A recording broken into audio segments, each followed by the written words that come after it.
من الصعب جدا على الانسان انه يعترف بحاجه زي دي. بس اول هارد بريك عديت بيه في حياتي، اول حدث كسر قلبي، كان لما زين مالك ساب وان دايركشن.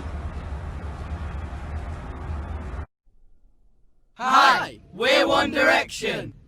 كان نفسي ادخل الحلقه واقول لكم what's happening زي ما زين كان بيقولها بنفس الحماسه، بس الحقيقه توصلت لفكره ان انا مش زين مالك ومش هينفع. وفي الحقيقه برضو حاولت اعمل العمله دي بس طلعت سخيفه جدا، فقررت ان انا مش هعمل كده.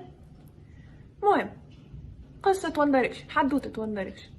ليه اخترت ان انا احكي الحدوته دي النهارده دون عن باقي الايام او يعني في الفتره دي؟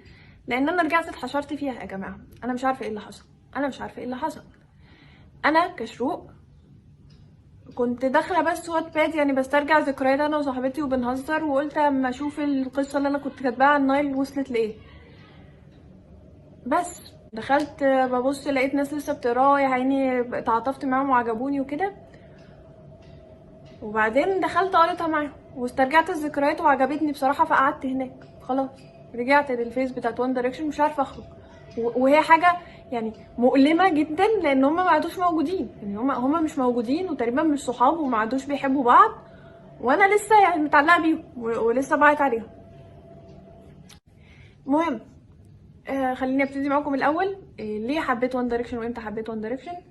حبيت وان دايركشن بالغصب، عشان بنت خالتي سمعتهم لي بالغصب. سمعت لي وات ميكس يو بيوتيفul، حسيتها ما عجبتنيش. ورتني وان ثينج على ام تي في، وهي عارفه ان انا طبعا بحب بريطانيا، فستيم بريطانيا هيعجبني، فعجبتني فعلا. بس انا اروش من كده، بتفرج على الميمز بتاعت وورد ترولرز وايجيبشن ساركازم سوسايتي اللي عليهم اللي بتتريق عليهم، فمستحيل احبهم. بس في نفس الوقت مش هرش من ان العب المزرعه السعيده. فلما كنت بلعب المزرعه السعيده كان بيجي لي على الجنب كده اعلانات، منها اعلان دايما كان بيطلع كل مره عن زين مالك. انا كنت اعرف طبعا مين زين مالك ده، كنت فاكره ان هو ماهر ريس، بس الولد امور يعني ما شاء الله عليه وكده. بعدين اكتشفت بقى بعد كده ان هو زين مالك. امتى بقى قررت اخد قرار ان انا اخش اتفرج على الفاني مومنتس؟ كان يوم الاولمبياد، كانت متذاعه بي ان 2، وانا كنت قاعده قدام التلفزيون خالص، وكنت بعمل حاجه في المطبخ او يعني في حته في البيت، وسمعت نغمه اغنيه سمعتها قبل كده وتحمست، فطلعت اجري على التلفزيون فلقيتهم هم، فوقفت اغني وارقص كاني عارفاهم بقالي 170 سنه، بس انا كنتش اصلا سمعت لهم الاغاني، اغنيه وان بيكسي بيوتيفul دي اكتر من مرتين بالغصب من نجاح بنت خالتي. يا نجاح لو بتشوفي. وبعدين من هنا بقى اخدت الخطوه وعملت زي ما اي حد بيحب وان دايركشن عمل في حياته، ودخلت اتفرج على وان دايركشن فاني مومنتس على يوتيوب، اللي هي الفيديو دايريز بتاعت اكس فاكتور، والفيديو دايريز اللي عملوها بعد الاكس فاكتور كانوا عاملين باين 5 اجزاء حاجه كده. وحبيتهم قوي بقى. بعد كده دخلت اتفرجت بقى على اللايف اللي هو بتاع اب اول نايت، واللايف بتاع مور ذان ذس، وطبعا مور ذان ذس خطفت قلبي، ومن هنا قررت ان انا اسمع لهم واحبهم، لان مور ذان ذس اغنيه عن الجراح، وانا مفيش حد مجروح اكتر مني، مع ان كانش حرفيا ما كانش فيه اي سبب ساعتها، بس اوكي. ومن ساعتها اتجننت بيهم بقى. يعني الاول عملت لهم بيج على فيسبوك، وبعدين عملت لهم تويتر ديديكيتد ليهم، وبعدين عملت وات باد وبقيت بكتب عنهم قصص، وبعدين بقيت بتصور انا واصحابي شبههم. سوري يا اصحابي، بس الصور هتظهر على الجنب دلوقتي وانتم مضطرين تتعاملوا مع الموضوع، انتوا خلاص حاجات حصلت في الماضي عندنا وانتم مضطرين تتعاملوا معاها. بدأت الفيس بتاعتي بتاعت وان دايركشن بحب مين، زي اي بنت مسلمة مطيعة حلمها في الحياة ان هي تتجوز يعني شاب مسلم امور، اكيد كان زين، يعني عشان هو لمجرد فكرة ان هو مسلم، وبصراحة زي القمر يعني الحقيقة يعني. بس بعد فترة يعني الحقيقة حبيت اعلي على نفسي الليفل شوية في الروشنة، ف يعني حبيت هاري بقى، وقلت ان انا ان شاء الله هقابله وهيحبني وهيسلم لي وهنتجوز يعني. وطبعا ولا كأن مثلا 3/4 الفاندوم هاري جيرلز، فانا داخله انافس معاه. بس بعد كده حسيت ان لا، برضو اوفر ريتد قوي فمش هينفعني، وبعدين يعني مش هو ده. فطبعا ما كانش فاضل لي غير يعني حبيب قلبي كتكوت عيني نايل. كنت بتخانق مع صحابي عليه، كنت بتخانق مع صحابي عليه بجد، يعني احنا مش بنتخانق اللي هو ده جوزي انا، لا ده جوزي انا، لا هو بجد. كنت يعني بسنت، كنت مطلعه عينها. لو شفتي الفيديو ده ما فيش نايل.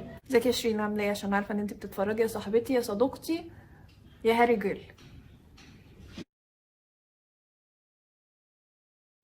هل انا جالي فتره في حياتي تخلصت فيها من حبي لون دايركشن وشغفي بيهم؟ ما حصلش. انا اعتقد ان وان دايركشن كانوا حاجه من حاجتين في حياتي، يعني كنت شغوفه عنهم ومقضيه حياتي في كده، وحرفيا كنت مقضيه حياتي في وان دايركشن، بس كنت يعني ممحوره حياتي حواليه.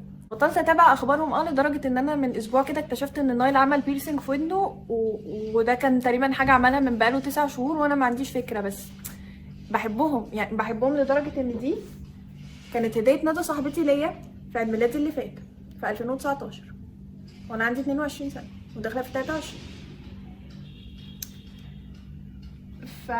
يعني لا، حياتي كانت متمحوره حواليه بجد. ما كانش عندي كراش في المدرسه، يعني انا ما كانش عندي كراش في المدرسه، انا كان عندي كراش على وان دايركشن، ما كانش عندي كراش في المدرسه. كنت تناسيت الموضوع ده، وبصراحه كان اريح، يعني ساعتها كان اريح جدا ان انا يبقى الكراش بتاعي وهمي، مش وهمي قوي الحقيقه. انا كنت عايشه حياتي مستنيه ان انا في يوم من الايام انزل في مصر واقابل نايل صدفه في نادي الاهلي ونتجوز، يعني حقيقه ده كان حلمي في الحياه. يعني حتى اللي هو يا عيني ما كنتش ساكنه في انجلترا فعندي فرصه ان انا انزل اشوف حد فيهم فعليا، لا انا مستنيهم هم يجوا مصر واشوفهم ونعجب ببعض ونتجوز. كنت مجنونه بيهم يا جماعه. انا حافظه تراك ليست بتاع تيك مي هوم لان هو البومي المفضل من تراك 1 لاخر تراك بالترتيب، ممكن اغنيهم كلهم ورا بعض. ومن مهاراتي اليوسلس جدا، مهاراتي عديمه الفائده، ان انا ممكن اميز اي اغنيه لوان دايركشن من اسمع ثانيه او ثانيتين او 3 ثواني بالكتير. بس هل انا متضايقه؟ لا، اتعلمت حاجات كتير بصراحه. الانجليزي بتاعي اتحسن من وان دايركشن عشان كنت بحب اسمع الاغاني، فطبعا ده كان بيحسن الاكسنت. في الاول ما كنتش اعرف فكره ان انا ممكن اخش على جوجل اكتب الاغنيه والليركس بتاعتها. فاغنيه زي جوتا بيو مثلا كنت بمسك البلاك بيري بتاعي اسمع بيقولوا ايه واروح كاتبه الليركس عشان ابقى اقراها معاهم بعدين واحفظ الاغنيه. كنت بعاني بصراحه كنت بعاني في حياتي. اتعلمت الانجليش، اتعلمت اتقبل ثقافات اخرى. لما فتحت تويتر بتاع وان دايركشن اتعرفت على ناس من اماكن كتير قوي، وكان عندي صحاب من اليو كي بقى وبنتكلم مع بعض والجو ده، وما كنتش محتاجه ايسك في حياتي عشان ابقى عندي صحاب من حوالين العالم. وان دايركشن كانوا كافيين.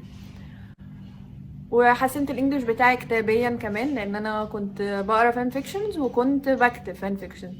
حقيقه قرايه الفان فيكشنز بالنسبه لي اسهل بكتير من ان اقرا اي كتاب. يعني لو عايزين تقروني كتاب او في كتاب عجبكم وبدلوا بس اسامي الشخصيات لاسامي هاري ونايل والناس دي، وانا هقراه كله كاملا ونيجي نسمعه مع بعض ونعمل كل حاجه.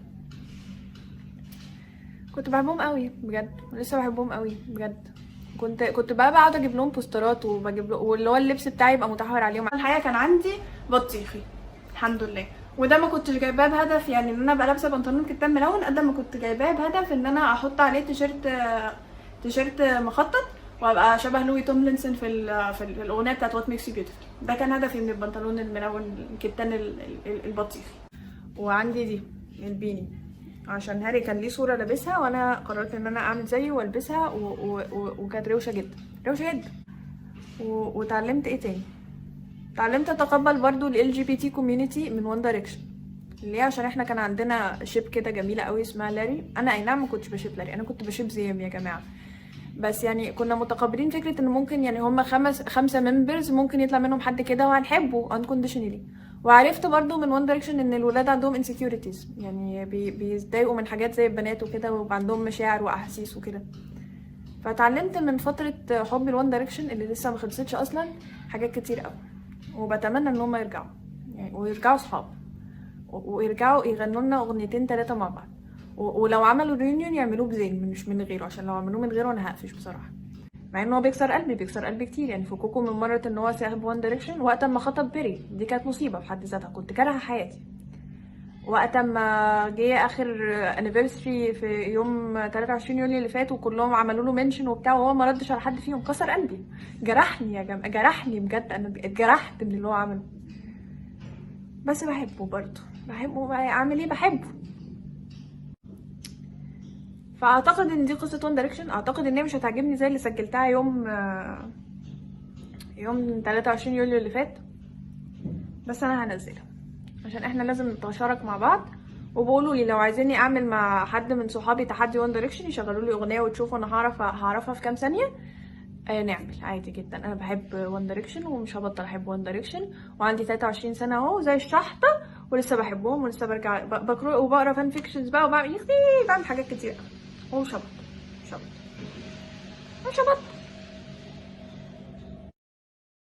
نسيت احكي لكم في الفيديو ان انا يوم الجراديويشن سيرموني في المدرسه خليته بيشغلوا نايت تشينجز على اساس ان احنا لما نكبر هتبقى ذكرى لطيفه وكده. وحاليا بعيط انجوي، انا اللي بعمل ايدي كده.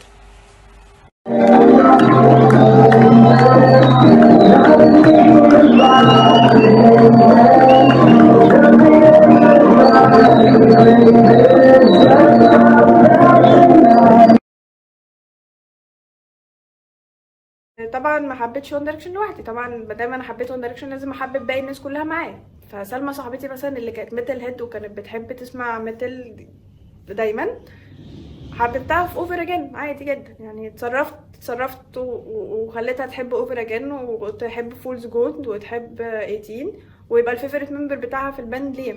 هي بتنكر لما حد بيسألها، بس ده حصل في وقت من الاوقات. ولما بيبقى في حد بيحب وان دايركشن او كان بيحب وان دايركشن بعرفه. هما دايما روشين يا جماعه، اي بنت تشوفوها روشه اعرفوا ان دي كانت في وقت من الاوقات بتحب وان دايركشن، حتى لو هي دلوقتي شايفه نفسها اجمل منهم كتير، بس هو عدى عليها وان دايركشن فيس. اي بنت بتلبس مام جينز كانت بتحب وان دايركشن. I don't make rules. ودايما اي بنت كتكوته كده بتلبس شرابات طويله ملونه على بنطلونات قصيره دي كانت بتحب وان دايركشن برضه. هي الروشنه دي بتاع مقسيمه بنات كانت بتحب وان دايركشن. قولوا لي انتوا بقى حبيتوا وان دايركشن امتى؟ مين عرفكوا عليهم وعرفتوا مين عليهم؟ مين الفيفوريت ممبر بتاعكم؟ ايه الالبوم اللي كنتوا بتحبوه اكتر واحد؟ وايه الاغنيه اللي كنتوا بتحبوها اكتر اغنيه؟ ايه الاو تي بي بتاعكم؟ ايه ذكراكم المفضله لو عندكم ذكرى مفضله معينه؟ وايه بقى؟